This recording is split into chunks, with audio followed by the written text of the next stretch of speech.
Hey guys, in this video, we're going to do what I like to call a big picture titration mind map. So what you need for this activity is a white piece of paper and maybe a lot of different colored pencils or markers or something like that. So we're going to put together this mind map and I'm going to talk to you guys through it along the way. So this is basically what you're going to create. I want to kind of go into this a little bit deeper. So here's the whole point of this mind map. I want you guys to be able to look at a titration, whether it be a titration curve given or whether it be given just some mathematical values and the reactant and product there. And I want you to be able to pick apart this titration and know the different components that we have there. So let's start with our reactions. So I'm going to zoom in on here a little bit. If you'll see what I have written right over here. So reactions. Whenever I have an acid-base reaction, I am looking at my acid plus my base. Now, which one of those is your analyte and titrant is always dependent upon which one is in your burette and which one is in your flask. The flask species is always going to be your analyte. So for this particular scenario that I have here, notice how my pH is starting in the acidic region. So that means that my HA is the analyte here. My pH, if I scroll back up to this curve here, my pH is ending at a basic region. So that means my titrant is going to be the base. Make sure you guys are always writing this reaction to make sure what your mole-to-mole ratios are. You're always going to be doing Rice charts for this and whatnot for whenever we're working with calculations. So being able to write these equations and balance them, and if the question asks, writing your equations net ionically is going to be very important. Now that we've talked about our reactions, let's take a look at our titration curve. So you guys have been doing lots of different practice with this, and we're going to talk about different points along the curve and get to the nitty-gritty. How do we do the math there? How do we find its pH? What does that mean at that particular point? So you'll see point 1 is green here. And that is what is present before the titration begins, meaning before I put any of that titrant into my analyte. So my flask has nothing but analyte in it. That's it. We're going to talk about what's present there, what does my particulate diagram look like, and what's our approach if we want to find the pH there. Then we're going to step 2. Step 2 is before I have reached what we call the midpoint. That we're also going to analyze to figure out what's present, what's our approach, what does that particulate diagram look like. And then you guys get the idea of our process. So we're going to look at step 3, which is at midpoint, step 4, which is after midpoint, step 5, which is at the equivalence point, and then step 6, which is beyond the equivalence point. So I'm going to refer back and forth to this graph that we have here, as well as the process that I have written on the left. So go ahead and get your stuff out and let's go over what we need to for our mind map. So I'm going to zoom in just a little bit to where it says before the titration begins. Oops, that is not what I need. Sorry guys. Let me pause it and fix it. Okay, sorry, I'm fixed. So before the titration begins, so you see on this curve, it is before I've added any of my titrant to that flask. Now, what we have present here, in this particular case, because I have a weak acid as my HA, and the question is, how do I know it's a weak acid? Look at where my pH range starts. My pH range starts at a pretty high pH, but it's still in the acidic range. Remember that if I have a strong acid, my pH will have will be around 1 or 2. If I have a weak acid, it'll be about 3 to 5. If I have a weak base, it'll be about 8 to 11. If I have a strong base, then my pH will start at about 13 or 14. So being able to kind of decipher where your pH is on that titration curve lets you know what your analyte is. So since I have a weak acid present here, what will my particulate diagram look like? Well, that's the little circle things that you see that I have written on the left-hand side. What these little red circles represent is the A, and the little black outlined circles represents the H.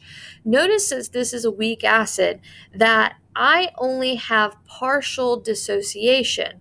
Remember from our lecture notes, it's only about 1 to 3% dissociation, whereas a strong acid would be 100% dissociation. So I only have partial dissociation. That's why you see only one H plus and A minus separated from one another in this particulate diagram. Now, because of that, I have what is present, a weak acid. This goes back to the practice problems that we did in our acid-base review, where you have to identify your species, what is present there. Is it a weak acid, weak base, buffer, blah, blah, blah. And then I have to figure out my approach from there. So if I wanted to find the exact pH value of 0.1 on this graph, then I would use the approach of the pH of a weak acid. So now we ask ourselves, well, what's the process? How do we find the pH of a weak acid? We write our reaction of our weak acid with water. Notice how in these brackets right here, it might be hard to see, but it says that concentration of HA would be given to you in the problem.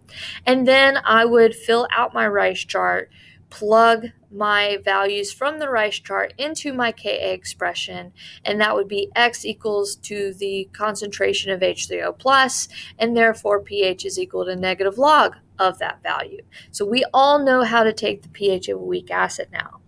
All we have to do is take that idea of us learning the pH of the different things at the beginning and now apply it to the particular point in the titration curve. So we have to figure out where we are at on the titration curve. We have to figure out what is present at the titration curve in the titration, and then we can figure out our approach from there. Now, I have a little side note down here. If I were to be asked about percent dissociation in this case, then remember that percent dissociation is equal to your H3O plus concentration, which is what you see here, over your original acid concentration. Remember that is given to you times 100, and that is how we find percent dissociation. Now, I have a question for you. How would this look if I had a strong acid as my analyte? Well, remember, strong acids have a different approach. So my strong acids would have just my pH formula equals negative log of H3O plus. So think back to what do I have here and how do I find the approach? What if this was a strong base here? Well, I would have to find POH and then pH from there. What if this was a weak base present before the titration began? I would do the same process as what I have here, but I would do the pH of a weak base instead. So you're always looking at what you have present as your analyte in the flask by itself before the titration begins, and then your approach from there. Now let's go on to step 2.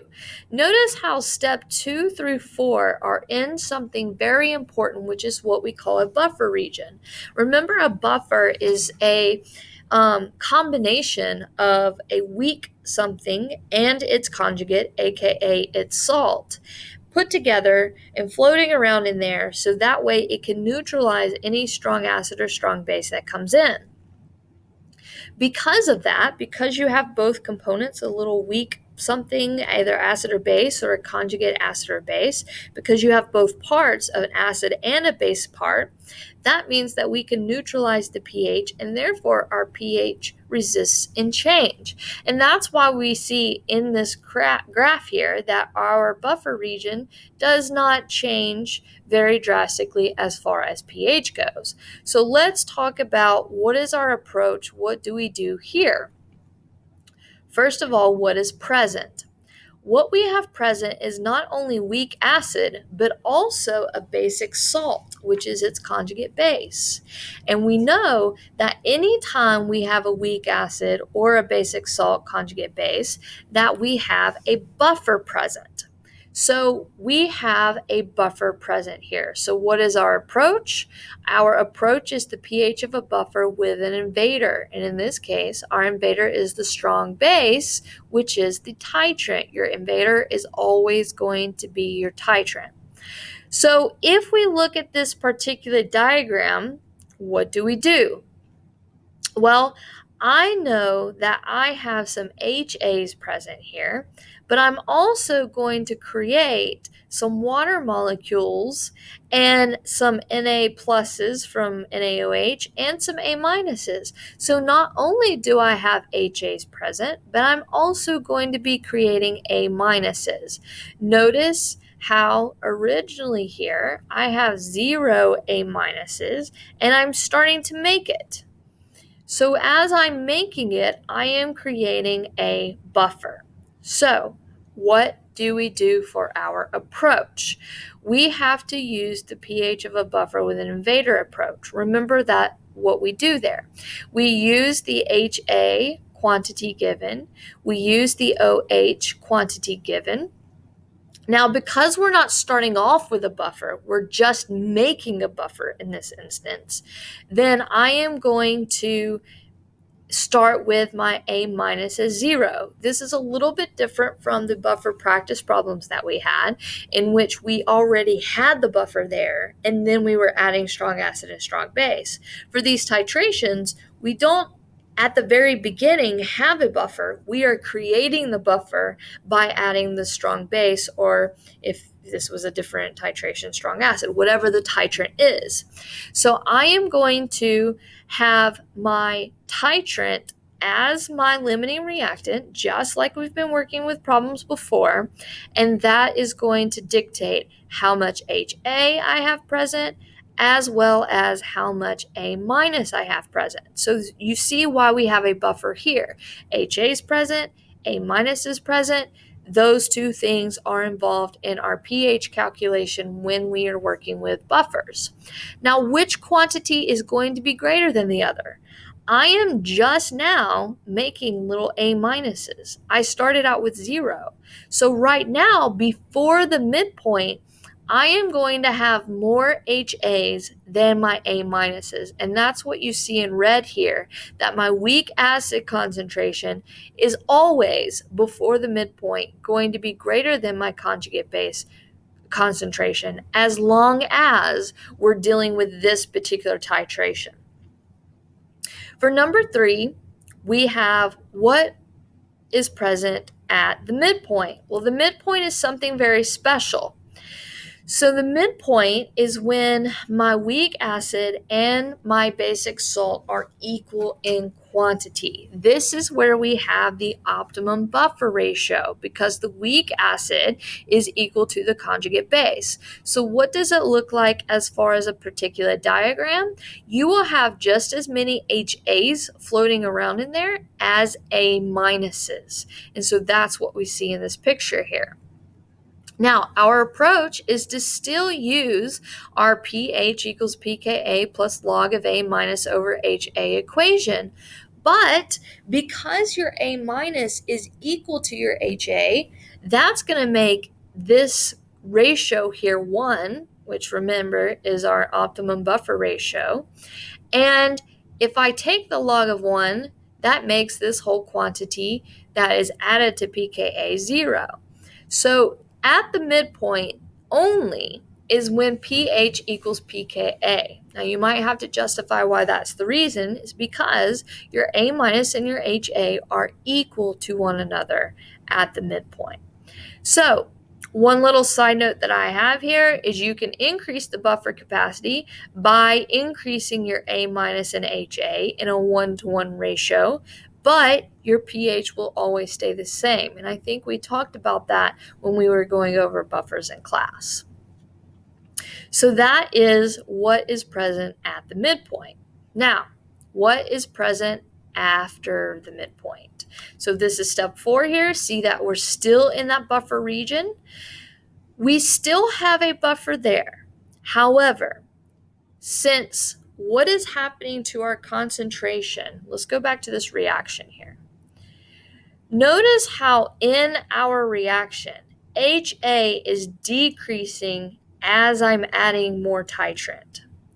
A minus is increasing as we're adding more titrant. That's just the way this rice chart is going, because we subtract from this side, we add to this side. Well, because I had more HA than A minus before the midpoint, but then this started decreasing and this increasing to make them equal at the midpoint. Now that I've gone beyond the midpoint, I now am going to have more A minus present, and that's what you see here, more A minus. There's 3 of them in this picture compared to the HA. In this picture, you only see 1. So more of my conjugate base is present for this scenario than my weak acid. So we're still going to work the buffer ratio problem.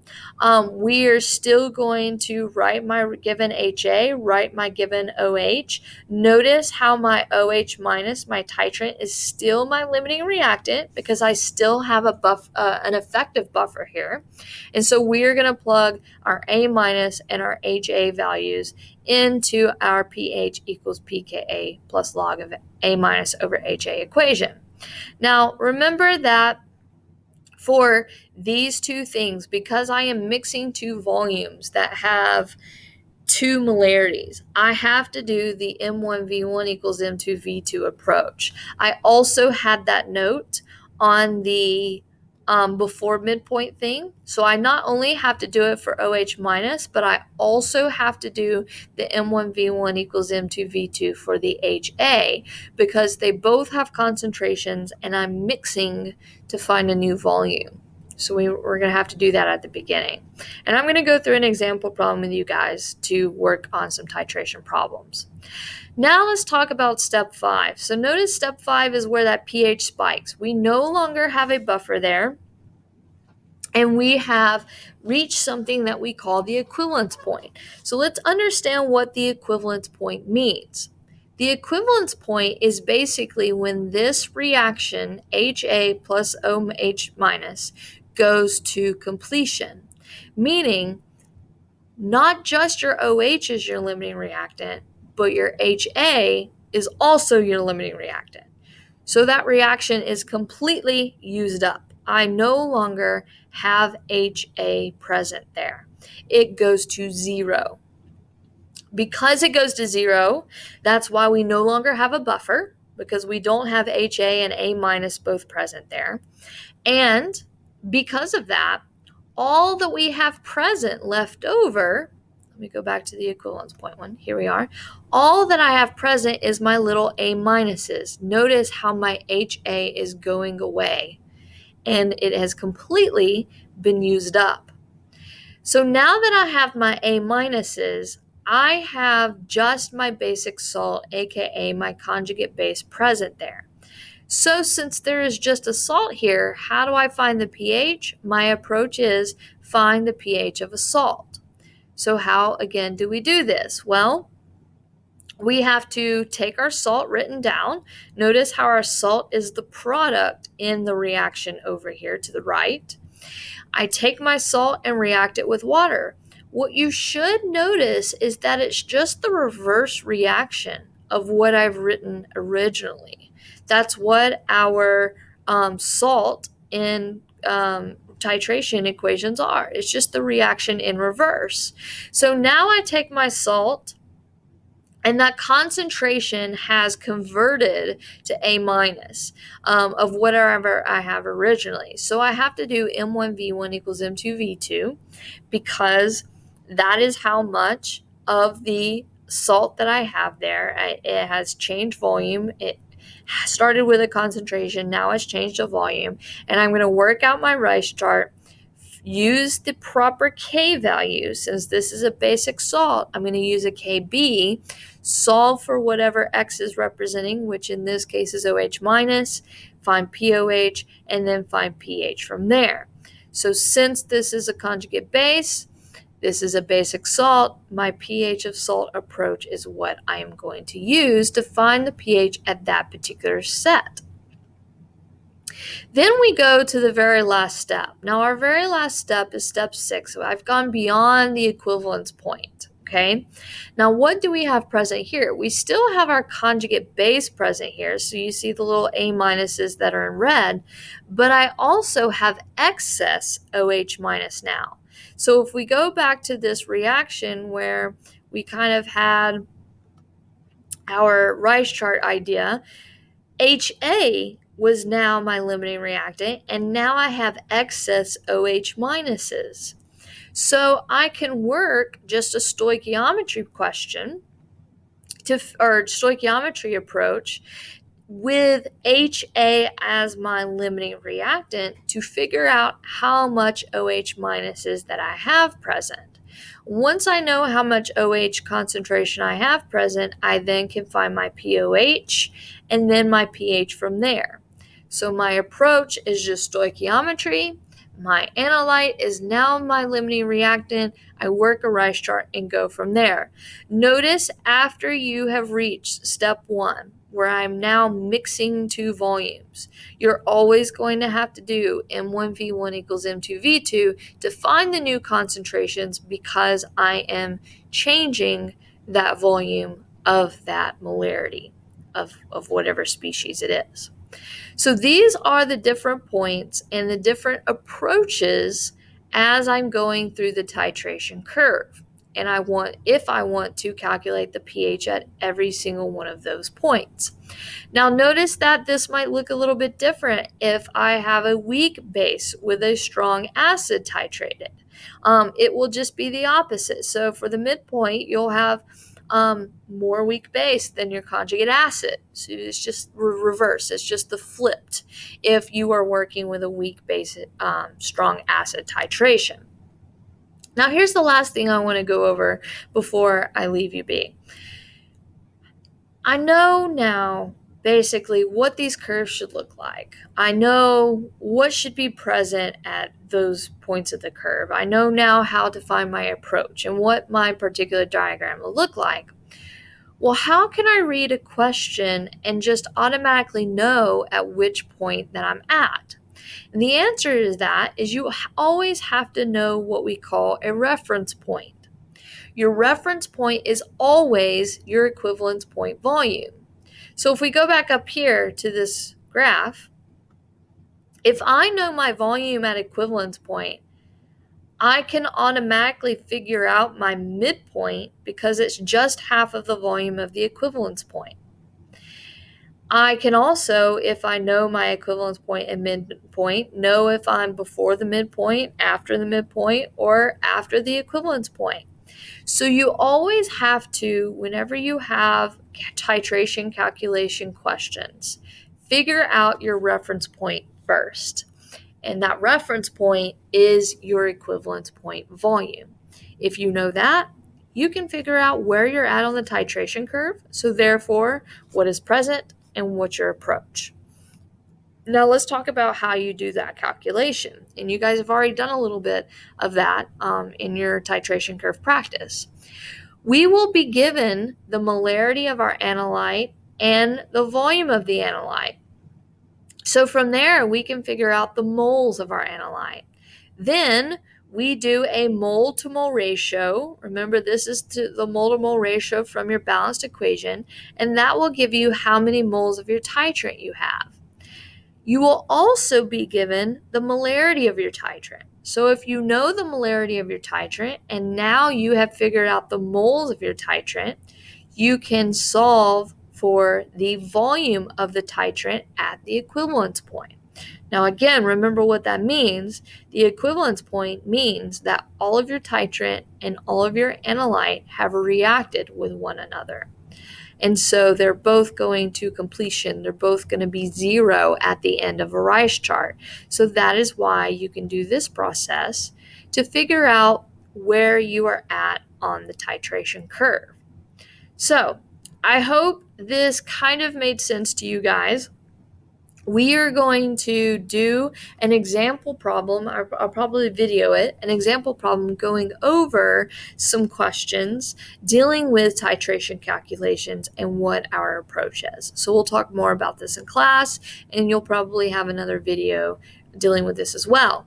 Again, what I want you to do is create your own mind map. Make it colorful. I will post a copy of this on the website for you guys to look at as well as a reference. So I hope this was helpful, and I will see you later.